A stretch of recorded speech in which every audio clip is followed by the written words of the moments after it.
Yeah, you arbitrary spoilers. I want to spoil like all the characters from Coffee Talk, so yeah. But characters, they're by far my favorite thing, so why not talk about them?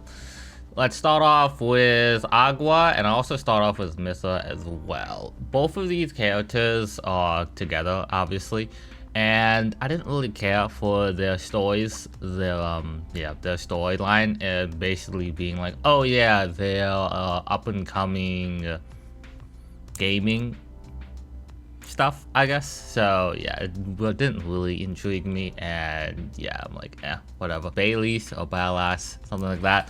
I like him because he kind of reminds me of him in where he doesn't really like his elven family, and he just like wants to leave it, and his girlfriend didn't really want to do it, but just like he's like, please just let me leave my family, and I kind of like that. Next one's Freya, the main here, the mascot, I guess. She's fine. I don't really find her like novel storyline that intriguing for me personally. I'm like, it's like there. It's not too intriguing to me, but yeah, it's there to say the least. Gala being a werewolf is also neutral for me because his history is like vague enough because he doesn't want to talk about it, but he was a war veteran, and then he obviously had to find a new purpose after that, and so in doing so he thought going to the hospital and helping people, that was his new purpose. I think that's fine, but again, wasn't really that intriguing to me. Hendry, I know I'm pronouncing that wrong, I think it's Henry, but I didn't like him. He's that overprotective father, and I don't like overprotective fathers. I think he could have just let Rachel be, and obviously Rachel probably would have suffered, but sometimes mistakes is the best teacher at times, and I think it would have been fine. But yeah, I think he was a bit too overprotective, and I don't like parents like that, to say the least. Hyde, though, I like Hyde a lot. I liked how he added Luna. I liked his conversation with Luna, where he is like, okay, so you're trying to force your ideals onto your boyfriend, and it's just like, I really like that about him, because he was just stating facts. I'm like, oh yeah, keep talking Hyde. Really liked him. Jorji or Georges, I'm totally pronouncing that wrong. Again, his archetype was just a cop that like leaders around. Again, wasn't that intriguing to me, so I'll put him in neutral, to say the least. Luna, I know I'm pronouncing it wrong. I think it's Lua, but I'm just gonna say Luna because it's easier for me. She's, again, fine. Like, her storyline is with Balis about, oh yeah, there's like generational beef about like an elfin dating a succubus, which again, their storyline, well, it's already been done time and time again, and they didn't do anything too interesting with it, so I didn't really like care for it, to say the least. But yeah, Neil, I just didn't like Neil. With his mission, I just really don't like the whole intercourse subplot with him. I just really did not like it. So it's just like, yeah, he's just going to go and just like. Rachel is also going in neutral.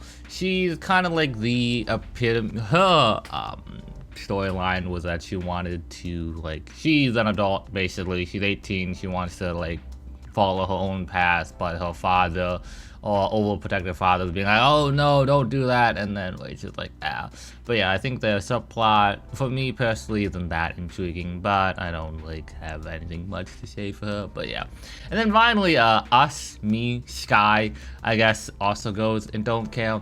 The Robista or me didn't really have a personality until near the end, where it was revealed that we were like a time traveler, or that we can see into other, like dimensions, I guess. Well, maybe not dimensions, timelines. Yeah, you can see other timelines, and there's another timeline where we like messed up or tripped over ourselves here and there, knowing like prior knowledge that we shouldn't.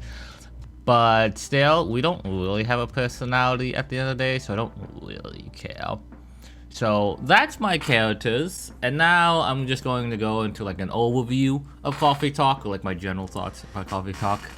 And I think it's a fine game, but I think the main storylines they have aren't really that intriguing for me, because I really like characters and character interactions. And I thought the strongest one was Luna and Hyde were like the strongest character interaction, because they had conflict in them. But overall, I think you probably could have removed a story. Honestly, any of the story. You could have removed like the relationship story, the Hyde and Gala story, or the game developer story, or the family story. And I think it would have been better for it to be like maybe just a bit more shorter, to say the least. But yeah, or just get rid of the Neo subplot entirely, because I really did not like the Neo subplot. But yeah, I don't know what I was expecting with Coffee Talk. It's a fine game. I just particularly didn't really like the characters, so I wasn't really like that invested at the end of the day. And another problem with it is that Coffee Talk does have pretty detailed splice or expressions. The problem for me though is that I was like looking down and reading the text, so my attention was more focused on the text than like their faces, which is just how it is sometimes. It's how it is when you read subtitles. But yeah, overall, I don't know about the game, to say the least. It's kind of just a game that I played, but yeah, that's it. TLDR, the characters and stories weren't that interesting to me, and yeah, you eat for now.